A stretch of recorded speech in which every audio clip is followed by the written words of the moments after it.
All right, how are you today? I want to talk a little bit about American Indians.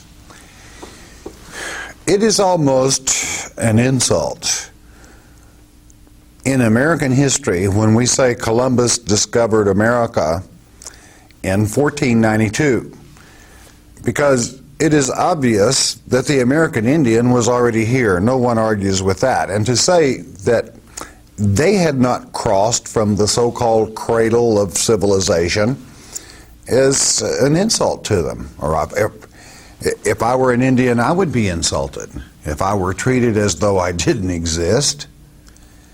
And therefore, the American Indian is very important in studying the migrations. I'm quite happy that a friend of mine and of yours, Dr. Joseph Mahan, from the University of Georgia, from Columbus, Georgia, the ISEC committee, which we work with and around, has written a book called The Sun Kings, which has a great deal to do with those people, how they crossed, and how they came to be here.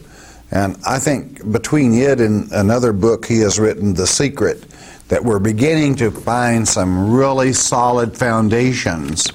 And it's something that every American Indian should be acquainted with, is those migrations of people and the likeness in, as far as celebrations, traditions, and so forth, compared to those of Europe and those of America before Columbus ever breathed a breath.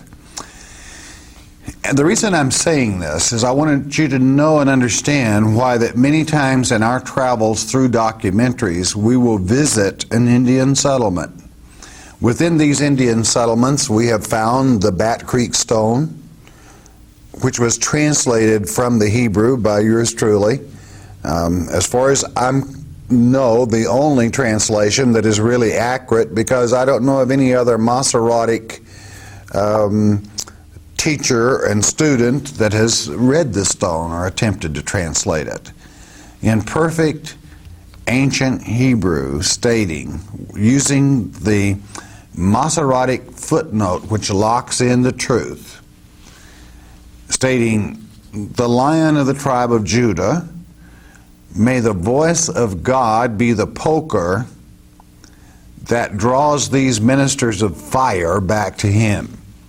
In perfect Hebrew, in an Indian settlement in Loudoun County, Tennessee, under a mound there where 9 persons were buried. We have in our travels found in the pyramids, at the base of the pyramid in Ohio, in Newark, Ohio, the mound sites there, the stone having the 10 Commandments written upon it, with part modern square figures and partly ancient Hebrew figures, as well as some Babylonian figures, documenting the fact that people, probably, if I were to say because of the biblical connotation that we have found among the Indian ruins, that these were Levitical priests, no doubt. I know the Bat Creek Stone was done by a priest who was quite well educated, because not everybody knows how to read or write a Masoretic note and have it hold or lock in. Masara is a Hebrew word that means to pass something from the mind of one generation to another without it losing the value or meaning. So we have the migrations of the Indians, we have the Indian history, so I make no apology, certainly as a Bible teacher, for doing documentaries on Indian ruins, because all God's children are God's children. and the migrations of the people, inasmuch as our Father said he would scatter the people, certainly to even dream or think that Columbus discovered America is a fallacy within itself. For man discovered America long before the time of Columbus, and many different men. We have the Scandinavians that we have in Minnesota, the stone there in Alexandria that is called the Keystone. What a beautiful stone that was, and naturally, as always, being able to document that it was a reality. And there was a clash between those Scandinavians and the red men, Indians, who were already here at that time, American Indians. So where did these people come from? We have found Iberian signs on a documentary that as soon as Dr. Fell is able, we're going to put together for you. Iberian and Ogham written on the same stone, both declaring that water was near in two different alphabets, two different languages. That's a great find when you find something like that. That's very near El Paso, Texas. And as we study to search out the truth, may it loosen people up whereby they do not necessarily worry about credentials. You should be proud of your credentials. But at the same time, it does not hurt to discuss things. That's why that I like to make this platform available to those that are the caretakers and the keepers of our rich heritage. I'm speaking of national parks. I'm speaking of museums. I'm speaking of farmers and ranchers who find these signs on their property, and we go to such pains where they're unprotected to keep their location a secret from those that might destroy or pollute that is ancient and that is our heritage. But again, I find great pleasure in documenting some of the ancient villages, and that's what we're going to do in this documentary, is document a very ancient Indian village just out of Tucson, Arizona, in the Catalina Mountains, there near Tucson, and is a state park that I think is really underestimated. It is well maintained. You will find a very efficient and friendly crew that have the care of the Catalina State Park of Arizona, and very helpful. And it is a park that I find the ancient is maintained, but at the same time, you have very modern facilities there, such as RV parks and so forth, and I'll speak a little more of that. But I want to tell you about the Indians that are here in this place. They're the Hokum. The Hokum Indians. This Hokum Indian village is an ancient village, and if you really want to dig into archaeology a little bit, then this is the place that you can go and see the very archaeology itself as it is coming forth and bringing truth. You will even see the method in which the Hokum Indians lived here. You will see an ancient Spanish ruin there. Survival in the desert was possible because the Hokum had a detailed understanding of their environment. And you know, a desert environment is very difficult to live from. Water was the most critical resource. 2 large drainages you'll find in this park, Sutherland Wash and Canada del Oro washes, came together on a low floodplain just opposite the Romero ruins. That's the Spanish ruin I was telling you about. Surface flow was available most of the year, and digging shallow wells in the wash bottoms yielded water during the driest times. Good springs are available nearby at the base of the Santa Catalina Mountains. This is an interesting place. I have witnessed some of the largest mesquite trees, or bushes, I call them, that I've ever seen anywhere in the United States because of the water level in this place. How fascinating that you can go from desert to skiing in the wintertime. What a fantastic place to visit. I'm going to show you more about these ruins as we go there now. I hope you enjoy it as our expert guide takes us through. Okay. Ladies and gentlemen, it gives us great pleasure to introduce to you Ranger Jay Ream of the Catalina State Park. Jay, it's wonderful that you've invited us, and we thank you very much for that invitation. Well, I hope you enjoy your visit here. Catalina State Park is about a 5,500 acre natural area park located in the Coronado National Forest. It's located along Highway 77 here, about 12 miles outside of Tucson, downtown. The park offers hiking and camping and picnic areas throughout the mesquite bosque. There are venues where the water is flowing down the creeks through the deciduous trees in the canyons, and there are desert areas where you won't see water for miles. It's located right here at the base of the Santa Catalina Mountains, which gives us a variety of weather changes during the day and also a great deal of habitat for wildlife. We have counted 170 species of birds and a variety of other mammals and wildlife. And I hope you enjoy your stay here with us. We're going to do it. Thank you very much again, Jay, for having us.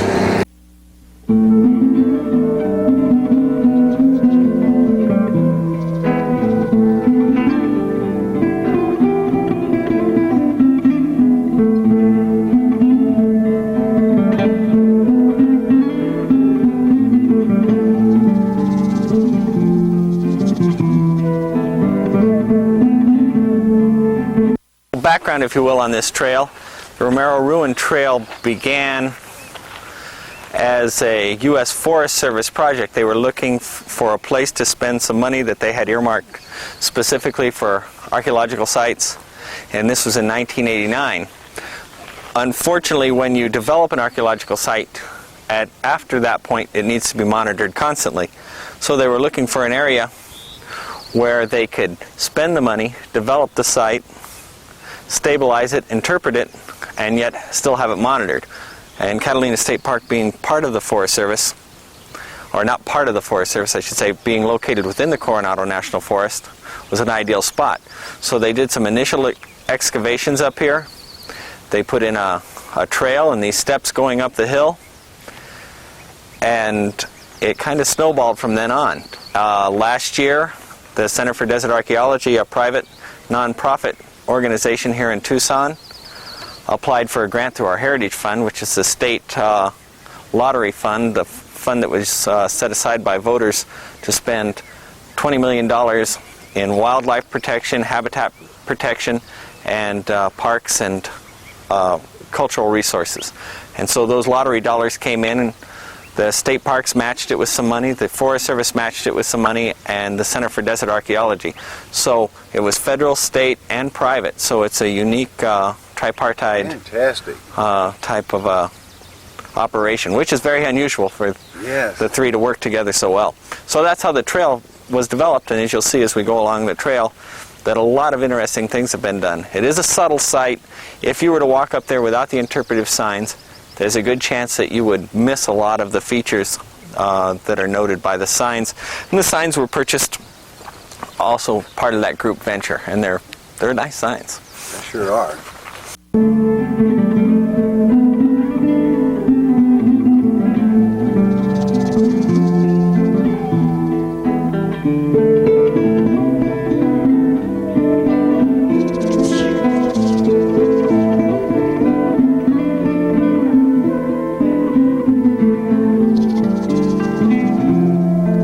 The Hohokams who lived here 1,500 years ago, this area has been inhabited for almost 800 years.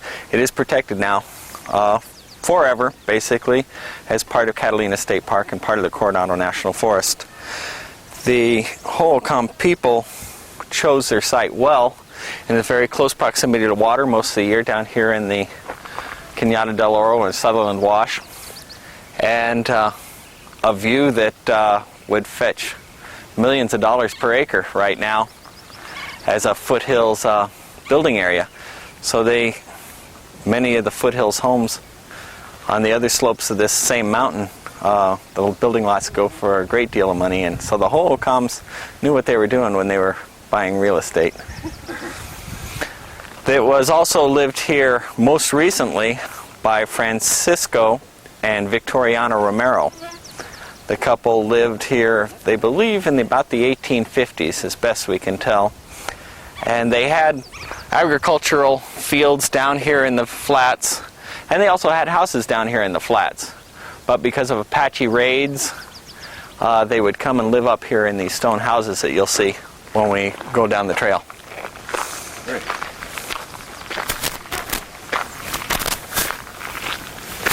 Because it's an archaeological site, the trail is shielded. I see. And the trail is all built up 6 inches above the grade. We're walking on decomposed granite. We didn't want to dig down like a normal trail and build a trail because we might disturb some archaeological finds or evidence down here that would be valuable later on. Very good.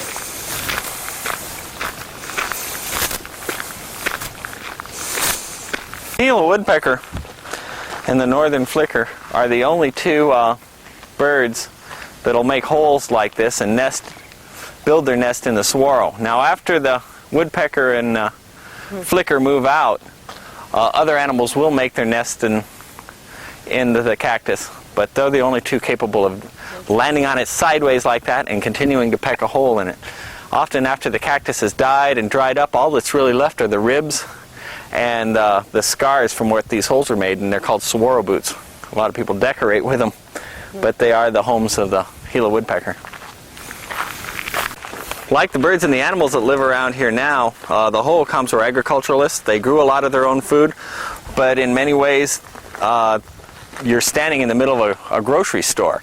The Holcomb would gather the pods from the mesquite tree and make a flour. They would take the buds off of these cholla cactus, bake them and dry them out. They could eat them then or reconstitute them later with water and make a paste and eat that. So they would just find their foods lying around the desert, much like I would expect that very much like it looks today, it looked back then also. Things haven't really changed that much in 1,000 years here in the desert. It's believed by the archaeologists who have excavated this area that the Holcombs lived here around AD 1150. Before AD 1150, they didn't often habitat hilltops like this one. It was around AD 1150 that they started locating their villages on hilltops for more protection. The steep cliffs offered them protection from any unwanted visitors. This is the remnants right here of a prehistoric wall. They built a wall completely encircling their village. It's about a 3-acre area inside the wall. From the amount of rock we found at the base of the wall during excavation, we have determined that it's probably around 5 foot high. Not a great deterrent, but we believe it may have set apart different social classes of the Holcombs. Many people lived inside the wall. They figure about 300 people lived in this village at its peak, and maybe about 100 toward the end of its habitation. This wall here was excavated to a point just about, I think it was about 2.5 meters. And they went down to what they call sterile soil. It is soil that shows no evidence of prehistoric habitation. So this, I don't know if this would be similar to today, but the wall is also located on a trash mound. So we're wondering if maybe the Holcomb didn't bring their trash and the things they used to live and dump it over the side of the wall, because as we were digging here, we picked up a lot of pieces and scrap and things that would be trash to the Holcomb. And so maybe they just dumped it over the back wall. This particular wall has been stabilized. We used a mud mixture to put in between the rocks. It was stabilized in such a way that mud won't wash out, and the rocks will remain there as a as evidence of this wall. And you can actually look down here and see how the wall went around, and then look down this side and see the wall following around the other direction. And you'll cross over the wall. So now we're entering into the village, or a plaza, if you will, that the Hohokams built 1,500 years ago. What we're standing in right here is Francisco and Victoriana Romero's home. This is probably the youngest feature of the site that we're in. This is historic, not prehistoric. Francisco Romero built these walls as a protective measure against Apache raids. He did normally live down in the flats, but if he felt that there were Apaches in the area, he would come up here and live within the stone walls here. The stone that you see in this wall was probably gathered from the stone wall that surrounded the plaza that the Hohokam built. So these are probably stones that were gathered by the Hohokam. Francisco Romero took advantage of that, built this stone house. Not just this house, but these houses and walls that you see around here are all of Francisco Romero's dwellings. I think there were about 7 different dwellings on the hilltop. But this was the best one to preserve. We brought the trail this way. We have stabilized this one much in the same way we stabilized the compound wall. This one had a lot of its features left. We removed a great deal of dirt from in front of it.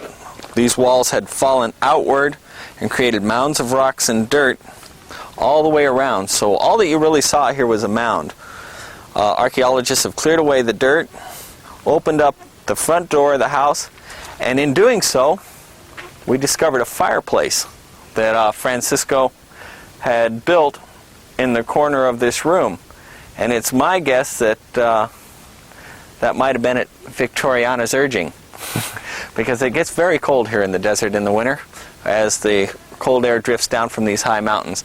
So this fireplace is a unique feature, and it had an arch that keyed up over like this. Of course, those are very hard to preserve, and so we left it as it is.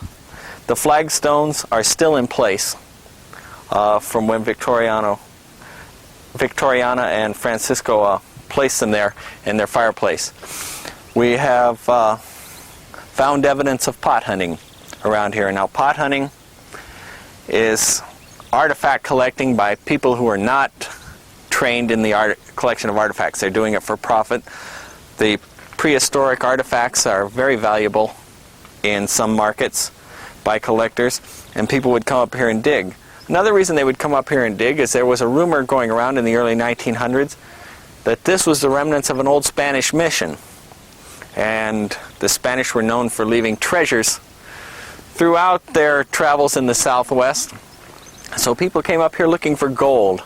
One particular mine that they were looking for was the Iron Door Mine. Legend has it that the Jesuit priest put a large iron door over this mine, sealing it off, and then buried it over with dirt, and it was a very large cache of gold. The wash down here is called Cañada del Oro, which means canyon or arroyo of gold. And so there's always been legends of treasures in these mountains. In fact, throughout the Southwest there's legends of treasure. So these were heavily potted, and that's why the walls, not just in 1910 we have a picture of this site with the walls in the area of 8 feet high.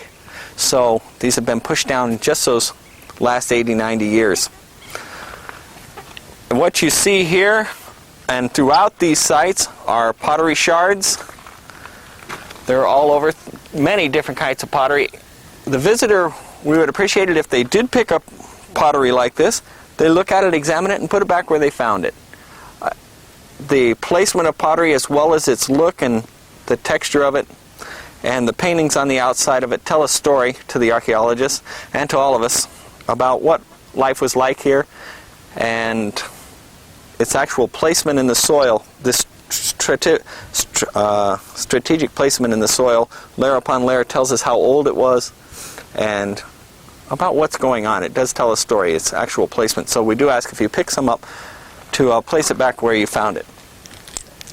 Francisco Romero used pottery shards and pieces of Hohokam artifacts as part of his building. As evidence here, when the wall was excavated, this is a piece of a matate, which was used in conjunction with another rock called a mono that the Hohokams used to grind grain. And that's how this rock was worn this way. This was part of the rock structure that you see here at one time. We found it in the pile of fall that came down here. So Francisco Romero didn't care much for artifacts unless they were good for building. In fact, when these rocks are mostly rounded, he would shim up the rocks to make them level on the top with pieces of pottery.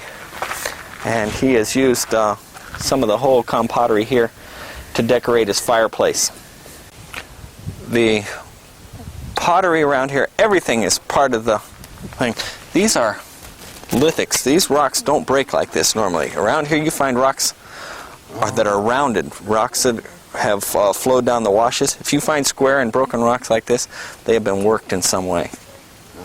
So this, like this matate over here, is 1,000 years old. Yeah, 1,000-year-old food processor, if you will.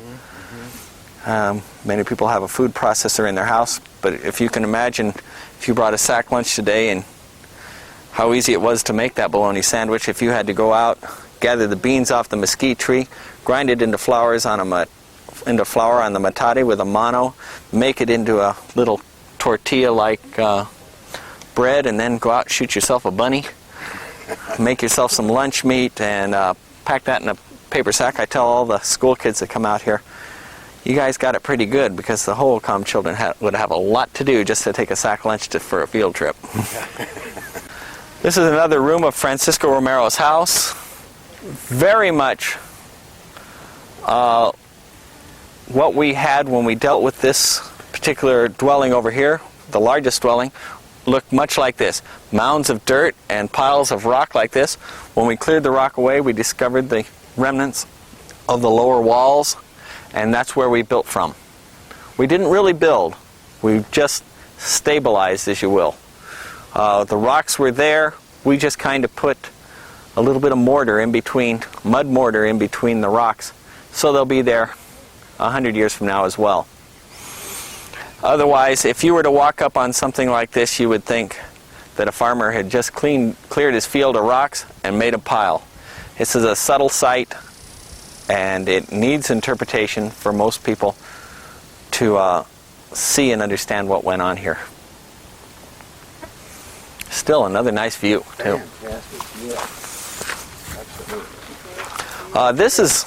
This rock ridge that we're looking at here, this northwest face of the Catalina Mountains, is the Push Ridge Wilderness. It is a designated wilderness area. It is prime habitat for desert bighorn sheep. The desert bighorn herds are estimated up there to be a number around 70. And it is believed, of course, that they have been there for a long time. They're trying to encourage the growth of the desert bighorn up there by creating this wilderness. And you're going to find, this is the back dirt. This is the dirt we took away from the walls. And you'll find all kinds of stonework in here. It's just incredible. We couldn't take it all out. There's just no way to have taken all the pottery and all the shards out of the dirt. When Mom and Dad and the kids come up here, they can look at all of this. Oh, I know. And you can do this all day. This does have a finish on it. Almost a glaze. It sure does. Any of this taken from here and cataloged by... Oh yes, a great deal of it. But it would be an impossible task to find it all and catalog it all. So representative samples were taken from throughout the area. And at every location where a hole was dug, there was, it was all screened, indexed, cataloged, and taken as samples, and will be exhibited at some point in a visitor center that we intend to build. The whole time. Because it's often asked, were there any human remains found during the excavation? Yes, there were human remains found during some of the excavation, and normally if this were to be a roadway or a building project, and the remains would be removed and repatriated on one of their local reservations, the Indian reservations. But because this site will remain as it is forever, the human remains were covered back up and left in place. Hopefully that's where they'll remain forever, because there is no planned development up here. This is probably the most subtle feature on the whole trail. This is the remains of a Hohokam pit house. All that's really left is this double row of rock all the way around the perimeter, following right around over here and on the other side of this barrel cactus. This was excavated. There will be a sign here with a picture of a Hohokam pit house. They built the foundation with rock, laid it up with some mud, and then they covered it over with organic material, branches from the mesquite, the ocotillo, or the ribs of the saguaro cactus, and they would live inside. And they're very cool. Mud makes a very good insulator from the desert sun, and the desert can be dangerous because it's so hot during the day and so cold at night. It's those temperatures extremes that affect most of the travelers in the desert, and I'm sure that affected the Hohokam people the same way. They would probably spend most of their day outside and then come into these huts at night, and they would build their fires at the openings of the hut. They didn't have chimneys, and the smoke would go out the door and warm the rest of the hut or the pit house.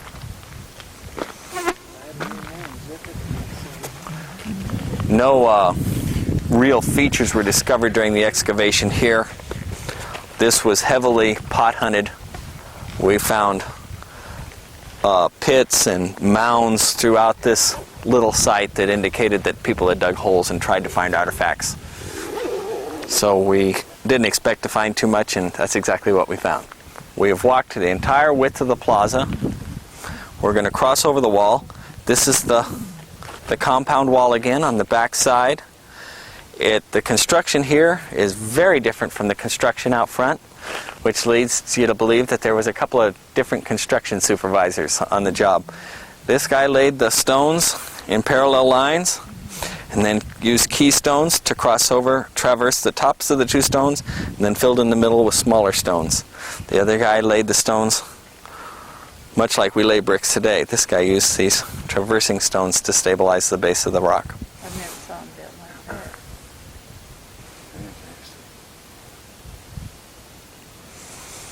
The dirt was left around. We could have uncovered these walls a little bit more, but we expect, and we don't actually encourage it, but we know kids, and they're going to walk across the tops of these rocks, and we felt that if we left them low, they would be protected much longer. Well, again, it was cleared, so you can see that the wall extended down through there and then met up through there. Why they built a wall, I don't know. Protection. It was only 5 feet high. Unless the people who they were afraid of were, maybe it was snakes. So we're actually crossing over the wall. The mound right here, as we're standing on it, is the wall. It goes back out in this direction.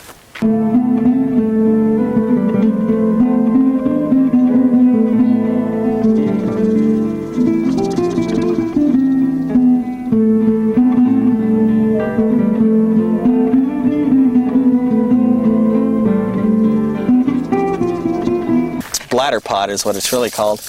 Boy, it's got the But it's got that sound, doesn't it? It sure does. So I'll be walking through the desert and I'll hear that noise and I'll jump 10 feet. Yeah, it sure got that sound.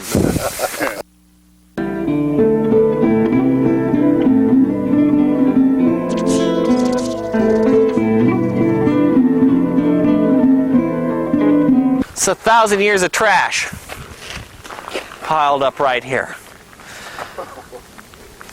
This is really where we discover the most there is to know about the people that lived here by looking at their trash. We know what they ate, we know what they used to prepare it, and we found organic materials here, the bones of many bunnies, and the layers by which the trash is found in also tells a story. Was it a good year for bunnies? Was it a good year for agriculture? Was it a bad year for pottery? Everything was piled up here. You'll notice it's not inside the compound wall, it's outside the wall. And it's trash mounds like these that are very often excavated again by pot hunters and people who looking for artifacts and things. You'll find points in here which are arrowheads and pottery shards, sometimes large pieces of broken pottery, and of course bones, broken jewelry, any number of things like you would throw away, you would find here. And it's also interpreted in this sign. From up here you can see the fire that we had last June. It started right down in this little valley. See the darker parts? Yes. Burned straight up on the other side. See all the dark brown going up the side of that hill? There's less green, and all the way up toward the top of the mountain. Boy, it scarred her for a while, didn't it? By that I mean it shows up. You bet. You know, it kind of makes you wonder. They talk about how much trash we have today. Yeah. Well, look how high we are. Yeah, It's spread out all over this area. I mean, this is an unnatural high point. This, where we are standing now, this canyon that goes up between the two, looks like two different mountain ranges, this is Romero Canyon. Up in there you'll find 15-foot waterfalls, 20-foot waterfalls, large pools 15, 20 feet deep that you can swim in. The water's icy cold. It's snowmelt from the mountains over here. After you get done hiking here, you could take another little hike up and jump in a cool mountain pool. You can actually go from scrubby, grassy mesquite desert down here at the base of our hills all the way up into pine forest, passing through during that time oak and deciduous forest, even up to aspens at the top of the mountain. So you go from 2,700 feet at our ranger station to the top of the mountain, which is 9,000 feet above sea level. So you could play in the desert and swim all day and go snow skiing in the next day if you want. Wow. Fantastic. So the United States' southernmost ski area up there. Oh, that's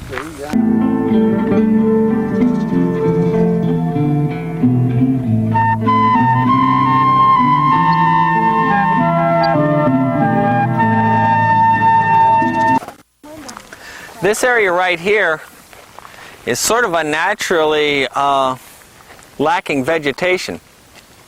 It is believed by the archaeologists that this field here, or this lack of trees, was probably another pit house village, maybe from AD 500 to 1150. It was outside the compound wall. They don't believe the compound wall was built till AD 1150, so this was an early pit house village here. And it's probably not much different now than it was then, because of the clearing of the trees and the brush away from here. It's our hope someday to rebuild a pit house, if not on this site, at least down in our visitor center. So when we speak of a pit house, people will be able to come down and see what it is. Many times a pit house would also encompass a ramada just outside, a place to stay during the day in the shade and to cook, and then go into the pit house in the evenings.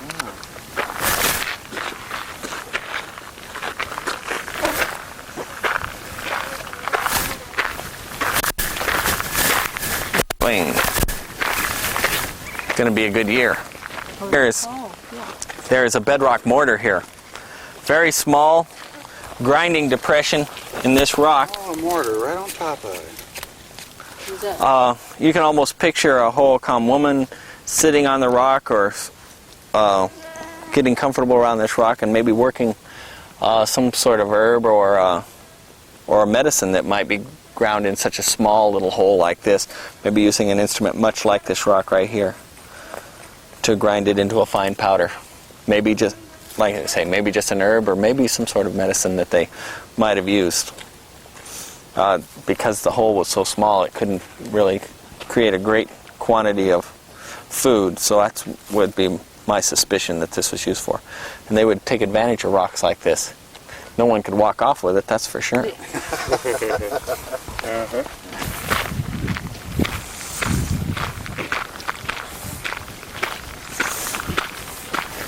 Here's some that are still blooming. Beautiful. Yeah, some of the blooms.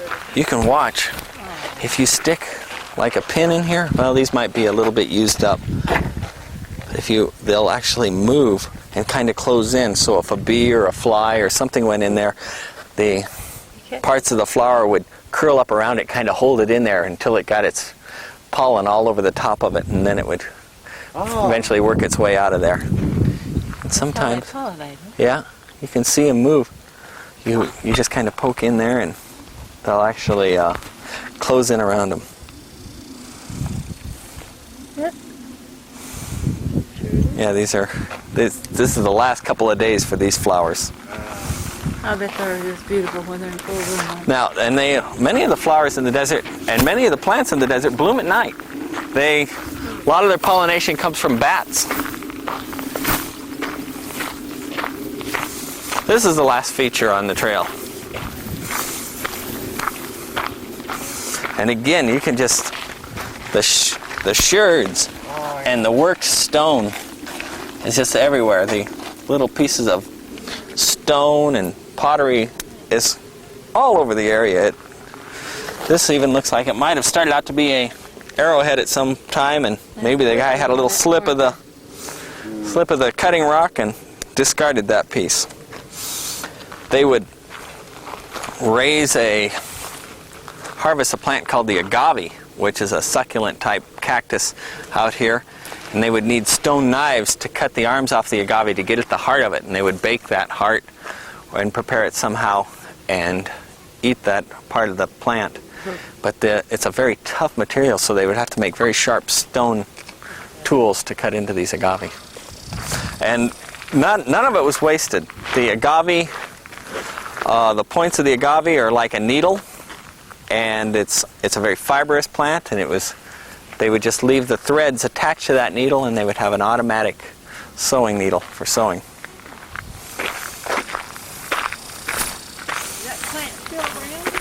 Yes. We're at a low elevation. They had agricultural fields up on these other hills.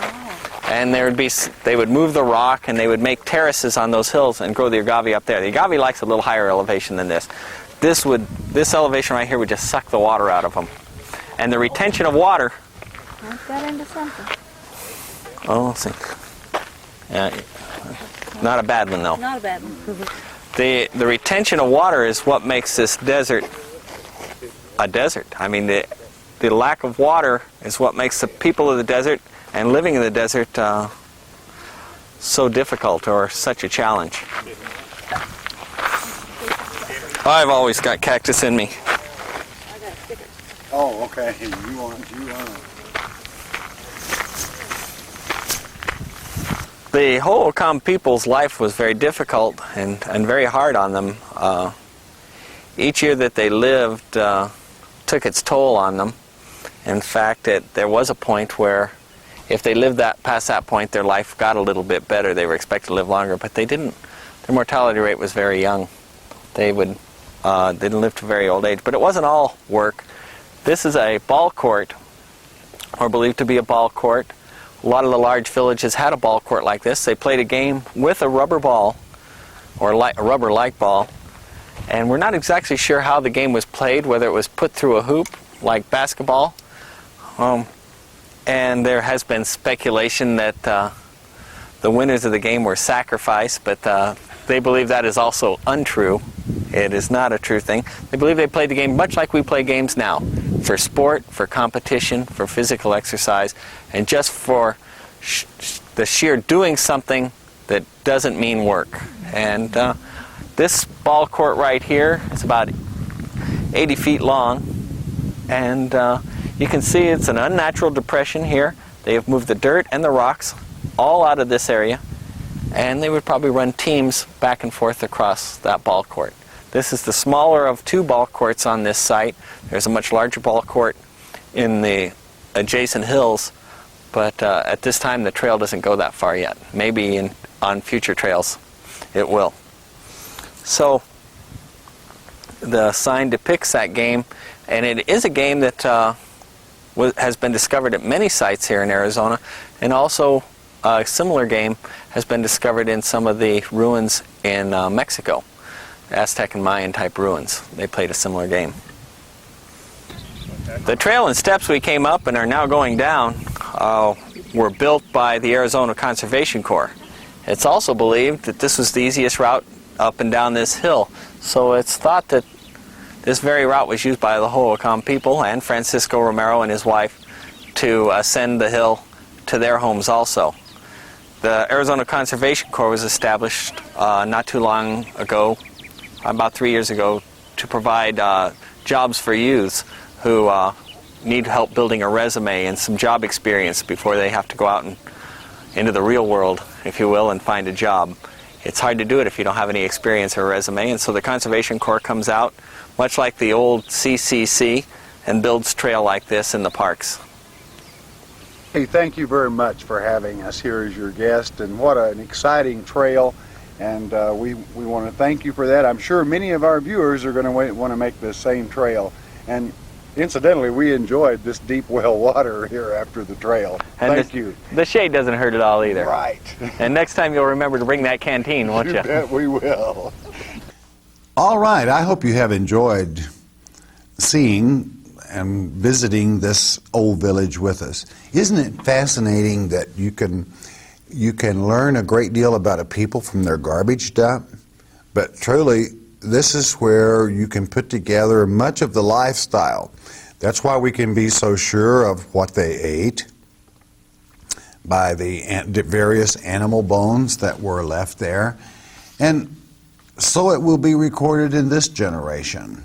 You can go through a man's trash and tell a great deal about the man. And certainly even doing geology or related digs, even in a garbage heap, is very rewarding concerning ancient history. I want to talk just a little bit about this Catalina State Park. As you can probably tell, I was very impressed. If you enjoy desert, and the time I would advise visiting would probably be as the so-called snowbirds fly south. In the wintertime, it would be an excellent time to go. Now, I would say this: if you can go in the summertime and can take a little bit of heat, in which this 1 mile trail is no fun to make in the heat unless you are in excellent health. That is to say, to hike it, all right, in the heat. It's an easy trail. It's well maintained, but and senior citizens will have no problem on this trail. If I remember right, there's only one climb, and it would be the equivalent of probably climbing with steps. The steps are arranged. I'm going to say a 3 or 4 story building, and you can take your own time, set your own pace, and you would have no problem with it. But this facility, and one of the reasons I'm impressed with it, I want to take you, if I may, to a small map of this Catalina State Park, and you will see it on your monitor there. And I want to talk about it and describe it a little bit from that map, okay? Here, near the top of this picture, you have, believe it or not, something that, as far as I know, is the only time I've seen an equestrian center. In other words, there are corrals, there are places you can offload your horses into corrals and hay them. There are stalls, there are, again, corrals. These are metal corrals, well taken care of, clean, and very clean, I might add as well. You can pull your horse trailers and everything, and there's ample parking here for someone that enjoys that sort of thing, and bridle trails that are just endless, and certainly not only covering the park that most people are. There's RV centers. There are campgrounds that you can park trailers, RV vehicles. There's a ranger station naturally as you enter the park. And there are adequate restrooms and camping sites throughout the park. And how rewarding it is to go up to the trailhead, to visit the city, that ancient city, and the Romero family's dwellings and so forth, and to see how things were in this great valley. Those mesquite trees, hey, they're not mesquite bushes, as we would say in West Texas. They're trees. I've never seen mesquite grow to that height. I love this place because there was good protection, that anyone can go there. It's a very safe camp. It appeared to me that I would not be afraid to recommend for anyone, and there is ranger on duty. And to spend a day there, or to even camp overnight, well, how exciting. And to be able to see some of our American history at such a close,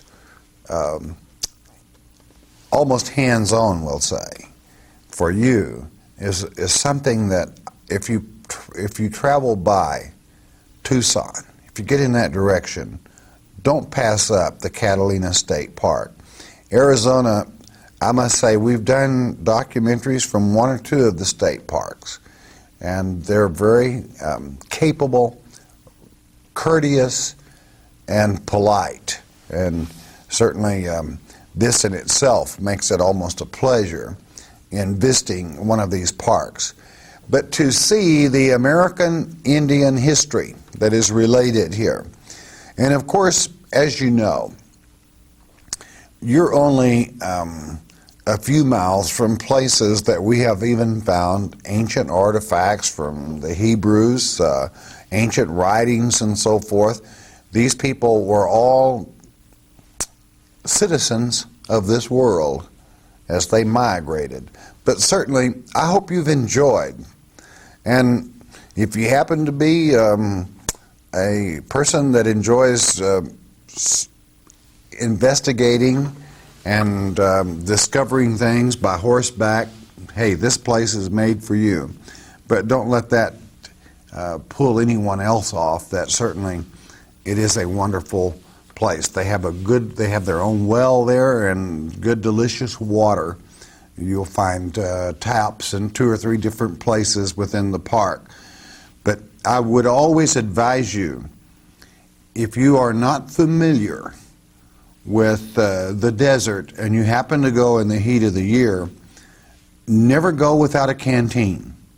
Always have water with you when you go into the desert. And if you're not trail smart, don't go past the marked areas of a state park, because you can get in much trouble in the hot summertime in the desert if you're not trail smart. You have no business there.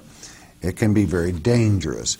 I don't say that to frighten anyone, but as a precaution, because you are safe within the confines of this park. But I'm talking about those that go on up into the Catalina Mountains. It's no place for a tenderfoot, may I put it that way. So, I hope you've enjoyed this. It's a bit of our history. It's a part of our Indian culture in this nation, which is very much a part of our culture. How did people migrate? Well, as we do more documentaries on this subject, you're going to find a documentary that we did also in Tucson at the University of Arizona concerning Indian life here. We're going to be even going back there yet again when they have another museum. They have a backlog of artifacts that is fascinating, that is fantastic. And certainly, as we enjoy our heritage, then may we always have in the back of our minds, how did all this happen? How were these people here? Where did they come from? What was their heritage? Because as we grow in knowledge, I'm going to work in some of Dr. Mahan's research on the likeness of customs, celebrations, and this sort of thing from Europe, even to that of the customs of, yes, the American Indian.